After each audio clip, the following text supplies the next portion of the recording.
Curious mind wants to know, এরকম টাইপের চিন্তা ভাবনা আমি করছি এখন ছাদে বসে। বাতাস বইছে, এই শব্দ থেকে একটা কথা মনে পড়লো, সেটা হচ্ছে হজরত সুলাইমান আলাইহিসসালামকে নিয়ে যে আল্লাহ বাতাসকে ওনার অনুগত করে দিয়েছিলেন। কাকের ক্যা ক্যা থেকে মনে পড়লো যে এই পাখির কথা হজরত সুলাইমান আলাইহিসসালাম শুনতে পেতেন, তার সাথে কথা বলতে পারতেন, তিনি পঙ্খিরাজে আকাশে উড়ে বেড়াতেন। আরে কি দারুণ, মাশাআল্লাহ, সুবহানাল্লাহ। সো আমরা কেন শুনতে পাই না? কি বিশেষ ক্ষমতা ওনাকে দেওয়া হয়েছিল, সেটা খুবই বিস্ময়কর, তাই না? আমরা 20 থেকে 20,000 হার্টজ পর্যন্ত সাউন্ড, মানে হার্টজের সাউন্ড আমরা শুনতে পাই। আর কুকুর 45,000 হার্টজ পর্যন্ত শুনতে পায় সর্বোচ্চ। 64,000 হার্টজের সাউন্ড বিড়াল শুনতে পায়।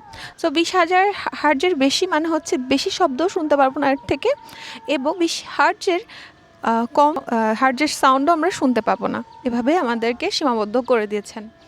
যদি এক্সেপশনাল কাউকে দিয়ে রাখে, সেটা আল্লাহর রহমত, আল্লাহর মজিজা, আল্লাহ বিশেষ মানুষকে বিশেষ ক্ষমতা দিয়ে থাকেন।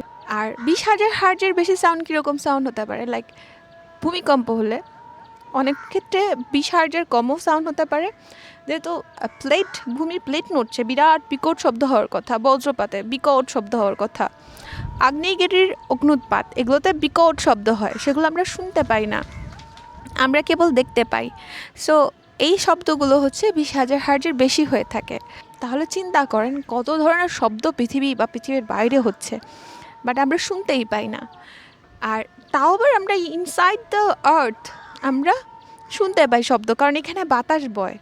বাতাসের কারণে হার্জ কম্পন এগুলো কাজ করে, ডেসিবল, প্রেশার, সাউন্ডের প্রেশার থেকে আরেকটা কথা মনে পড়লো, সেটা হচ্ছে আমরা কিন্তু সব সাউন্ডের প্রেশার নিতে পারি না। যেমন সামুদ জাতিদেরকে আল্লাহ গজবে ধ্বংস করে দিয়েছিলেন কিসের মাধ্যমে? সাউন্ডের মাধ্যমে। তাদেরকে এমন প্রেশারের ডেসিবেলার সাউন্ড প্রোভাইড করা হয়েছিল যে তারা সেটা সহ্য করতে পারেনি, যে যেখানেই ছিল সেখানেই তারা মারা গেছে। কি হয়, উচ্চ প্রেশার বা উচ্চ ডেসিবেলের সাউন্ড যদি মানুষ শুনতে পায়, তাদের কান ফেটে যায়, ফুসফুস ফেটে যায়। সো আল্লাহ কিন্তু প্রিভিয়াসলি অনেক জাতিকেই সাউন্ডের মাধ্যমে কিন্তু ধ্বংস করেছিলেন, গজব নাজিল করেছিলেন। বাতাসের কারণে আরও টপিক মনে পড়ছে, মহাকাশে পৃথিবীর বাইরে কিন্তু বাতাস নাই। সো ইউনিভার্সে কেউ যদি যায়, সে কিন্তু সাউন্ড শুনতে পায় না, কারণ সেখানে বাতাস নেই। সো সেখানে কি হয়, সেখানে হচ্ছে কোনো সাউন্ড আমরা শুনতে পাই না। ইউনিভার্সে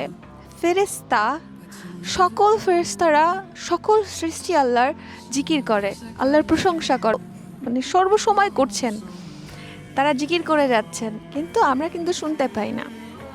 সো আল্লাহ আমাদের জ্ঞান, বুদ্ধি, আমাদের অ্যাডাপ্ট করার সব কিছু সীমাবদ্ধ করে রেখেছেন, যেটা হচ্ছে আল্লাহ যদি চান তবেই তাকে দেন ক্ষমতা, আল্লাহ যাকে চান না তাকে দেন না। আল্লাহ কত ক্ষমতাবান, কত মহান।